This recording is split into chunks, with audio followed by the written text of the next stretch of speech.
Hey everybody, welcome to Leonardo.AI. In this video, we're going to teach you a few things you can do with Leonardo if you want to generate some images, as well as add some motion to those images. If you are interested in this, you can always sign up for free. Leonardo gives you free credits to use constantly, and we can go through a little bit of that. And on their paid tier versions, you'll get access to a lot more options and resources. And right now they do have their Black Friday sale. It's going on for 20% off all paid plans with the code Black Friday -20. So it's a really amazing time to actually get in and play around and see what you like. And I always have the link in the bottom of the video here, so you can just click on that. And yeah, it helps support my channel if you guys do that, and hope you enjoy. So let's go into launching our app here. So this is Leonardo. And they have a really beautiful layout of their actual design here. I find it really easy to navigate and understand where you are in different things. So some of the first things we'll look at here is this is your main stuff that you can actually do in Leonardo. So you can create canvases, you can do real-time generations. We can go into that a little bit. There is motion you can add. And this is your main one, is going to be the image creation. And this is where you'll put all your ideas into it and through text prompts, and you will get yourself hopefully a generation you are really proud of. They do have the ability to upscale the images in here, and there are canvas editors, so it allows you to be able to do almost in-painting, so you can actually change little parts of your image and stuff like that. For the most part today, we're just going to talk about a little bit of the image creation, and then kind of where you kind of get your ideas and help guide you a little bit through there.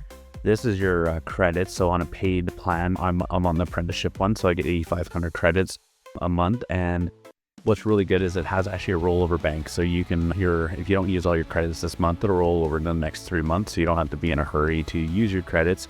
Sometimes you're busy and you can't get to what you need to do, or else you get a large project a month later and you really need those credits. So it's really nice that they roll it over and you don't just lose them. So let's continue here. So one of the things that's really neat about this is we have the community creations, and I come here all the time, just look at inspiration. As you can see, different people have created this throughout the Leonardo community, and inside here, it gives you just some really amazing thoughts, and it provokes your creativity, I find, a lot, and gives you kind of different ideas of how you might be able to tackle a project. And what's really neat about it is that they're really good. Say I just decided I want to go and clicking on here. It actually tells you exactly what prompt they used. So a highly engaging and vibrant, bright blue background design to captivate attention. And that's exactly what it is. It really does a really good job of that. And it tells you down here what model we use. And I'll go into the models with you a little bit, but they used Leonardo's new Leonardo Fenix, which is an amazing model. I probably use this probably 85% of the time now. But it tells you what kind of preset they're using. Is dynamic, it was done under quality and stuff like that. And you can actually borrow these prompts by just copying these to the clipboard and stuff, and then you can use that same kind of prompt, and then you can tweak it whatever way you like. If you like, you can add motion to this, so you can go into that image motion thing, and yeah, there's some really cool things you can do with it. So let's start diving in and start creating something. So let's go to the top here. And let's go to image creation. All right, so here we are. Yesterday I was just playing around. I was trying to create some alien creatures for a book that I was starting to look at making for a kid's novel. And I had this kind of guy as a creature. And just so you know, you can use Leonardo to help create your own prompts and everything else. And I did. I just came up with a little bit, and then I can use AI to help me generate even further. And if you want, we can go down here. So these are the kind of creatures I was making with that prompt. And different styles. I was using 3D animation style, and then I had different Leonardo in a cinematic kind. So this makes it look like more of a real kind of scene.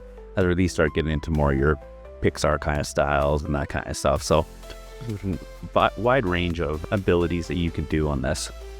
So one of the places that I really like to start when I'm in here is that I like to go back up to the top here. And up here you have legacy mode. And this is for their older model and stuff.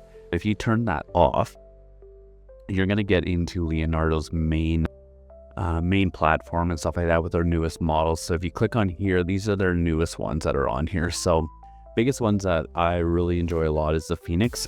This one is probably the most powerful model. It uses a lot of AI to help generate your actual images. It helps add a lot of context and fill in the blanks. Sometimes when you're having a little bit of writer's block or how the model should look, it can give you some really good inspiration, and you can talk to AI to change some of the presets throughout it.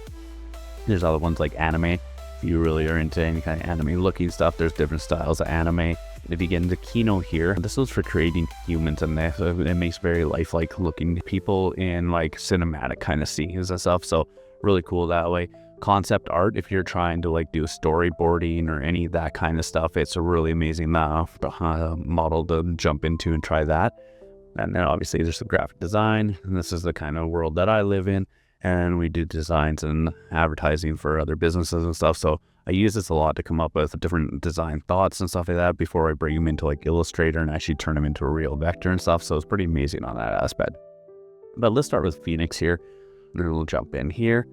So when you just choose your model, you hit exit over here, and then over here, so these are auto enhanced. So this allows the AI to actually enrich your model for you.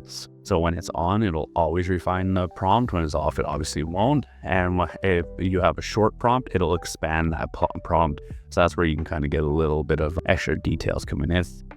Now these are the different presets. So every model has they have different ones of presets in here. So if I wanted to create something that was cinematic or that was on a fashion side or let it be creative, I can have some pop art, and we'll just try a couple different ones here. So I was thinking maybe I just watched the Deadpool and Wolverine movie the other day. So maybe let's create a Deadpool one maybe. Let's go Deadpool,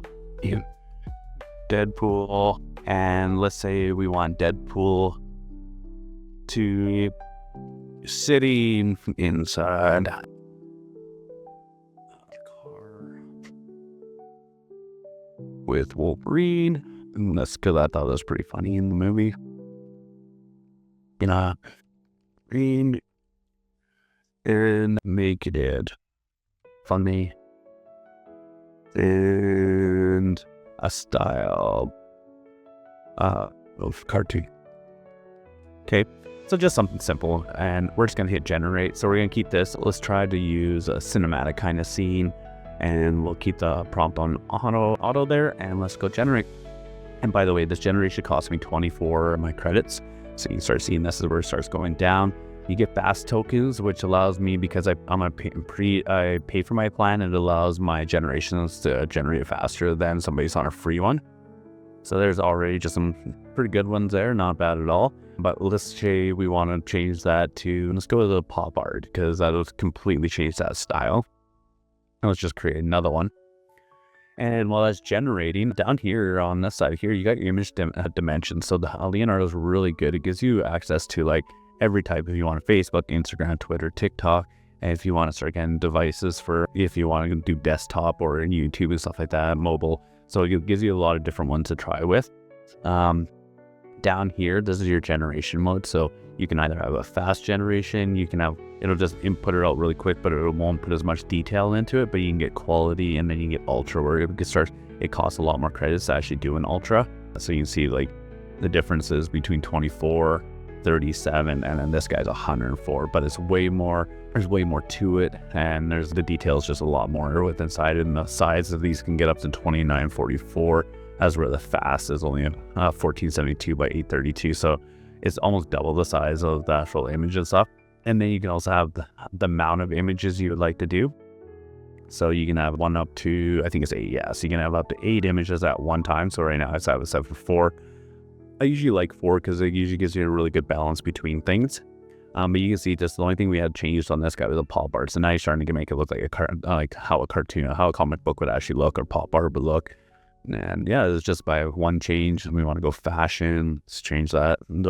And you just start seeing, and you just start playing around. And what's beautiful about Leonardo is that it allows you to, once you start to find out some of what these styles are and stuff, you can start doing really good branding and keeping within your actual design and stuff like that. So really neat that way. So now we got into fashion, so they're wearing something nice, but it's bringing it more into a realistic kind of look and stuff like that. And then we can go up to here. This is where, especially this Phoenix is really amazing, is that we can come over here and we can actually click on these prompt generators here and we can improve the prompt. So I could say, you know what? So this automatically says, all right, so this is what AI suggests we use to make this an actual way better image. And let's just generate again so we can see a comparison straight across of these ones. And then I'll also do one with the cinematic again because I like that style. And then we'll take a look what that does. Some more of your advanced settings that are down here. You can have fixed seeds and stuff. So all these pictures have an actual seed and stuff that goes with them so that it'll stay very close to the same image all the time. So that's your fashion. Oh, this was the fashion one. So it tells you which one you generated with fashion, and then this one with cinematic. So you can just start playing around and see if it gets your images better. And then the other thing you can do, go over here when you go into your prompt, you can go edit with AI. And it's like, I want there to be a dog pool. So then it'll change it and it'll actually, so I used AI and now the dog pool, completely inflatable toys, so it just adds that into it. And then you can tell what you really want it to be. You can have dog pool within it, but it didn't go with what I was actually thinking. I was thinking dog pool from the new movie and stuff, but they put a dog in the pool. So it took it literally instead of from what the movie is, but you get it. You can just keep editing and adding different things and stuff. So what else can we do here? Let's go look at another one. Let's create, Leonardo Lightning is really cool too. It just makes really fast ones. I really like this one if you want to do some kind of abstract art and stuff. Create abstract background for marketing campaign. Sorry about my spelling, guys. I am dyslexic. I'm so happy that they're spell checking this week. Campaign.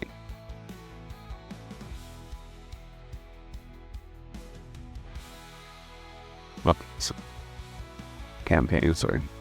So create an abstract background for a marketing campaign that deals with puppies.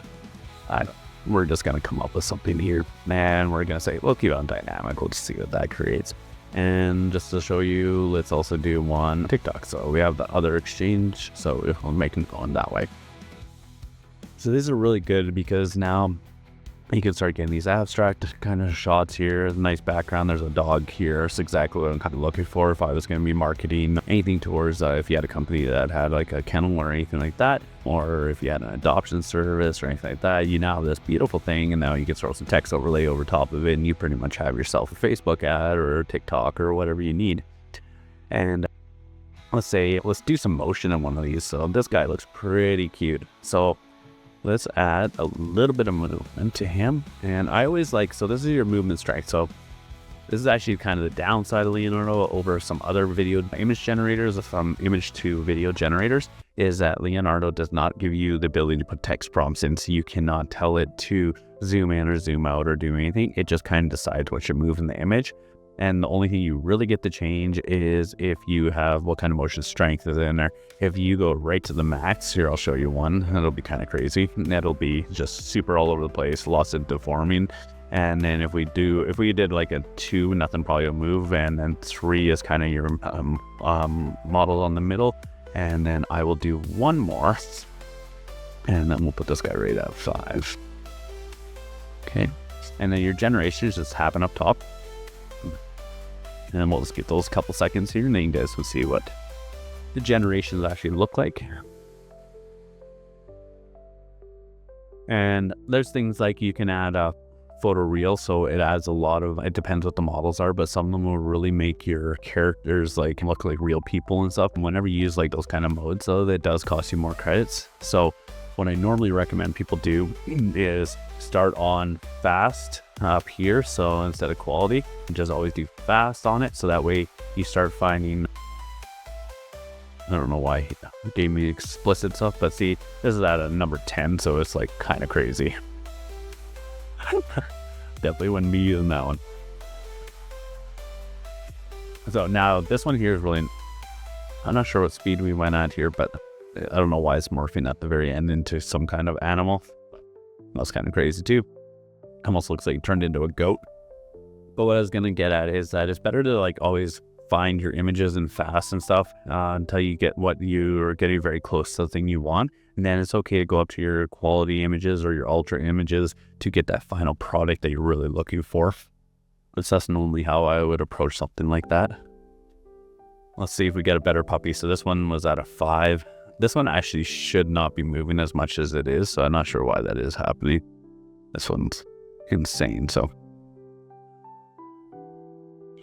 let's go over here. I want to do the exact same thing. So create puppies. So let's do this. So cool things you can do with Fenix also. This helps so much. Say you have an image and you don't know what, say marketing for campaigns or whatever, so it's trying to do it. These are actually starting to get really good with all your wording and stuff. Sometimes it takes a couple shots at it, but you can get really close to the actual wording you're looking for and stuff. And if you're good at Photoshop in any kind of way, you can take any one of these kind of images, remove some of those lettering and put your own back in, and it will look like an amazing professional major shot. So over here, but say you have an image and you don't know what the prompt should be for it. If I came onto here and I said social media marketing, I was creating this the other day for a social media company, and I didn't know what that prompt is. So it automatically looked at that image and it said exactly what was there at the corner. It should have social media marketing. It was in a lava kind of area and stuff. And I could say generate, and I should be able to get something very close to that. Wait. And while that's going, some other features we do have in here too is you can do style reference. So now we have these guys here. Really cool. Like if you're going to put a social media thing out like that right now, talking about AI in any kind of way, this is a pretty cool way of doing it. And there's that. So one of the things that I can say, use image to image, and I would like to keep this style, confirm. And now I can change, make a robot on a hill, and it should keep with the style. And I can choose if I want it to be mid, ultra, high. So I'm just going to say, let's go high. So it stays really close to that. And we should see what this comes out. It should be using the same colors and same kind of stuff based on that image.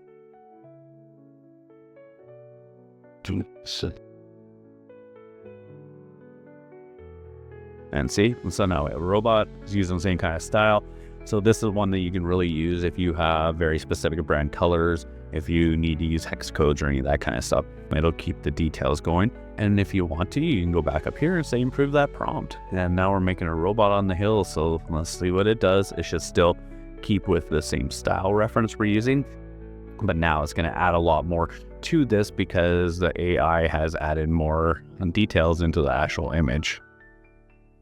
So let's see what happens here. So there, like what a difference between, I don't know why we keep getting this explicit stuff.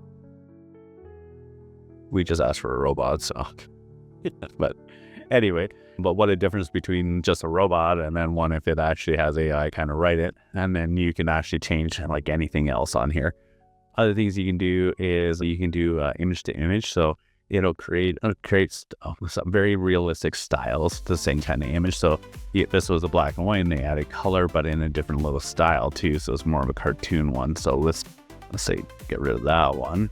And let's say I would like to use this one. And let's go image to image and then hit confirm.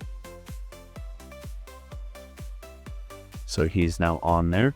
And the closer you put this to 1, the closer it's going to look exactly like that one. So if you want more creativity, down here doesn't really give too much creativity or anything like that. But if you start bringing up, let's say about here, it'll look very close to the same. And then you make white. So now I'm just telling it to change. I want the same image, but I would like it in a different style kind of now. So it didn't really, from the first one, I might not give it too much creativity. So that didn't really work. Maybe my strength is just way too high. Let's try generate again.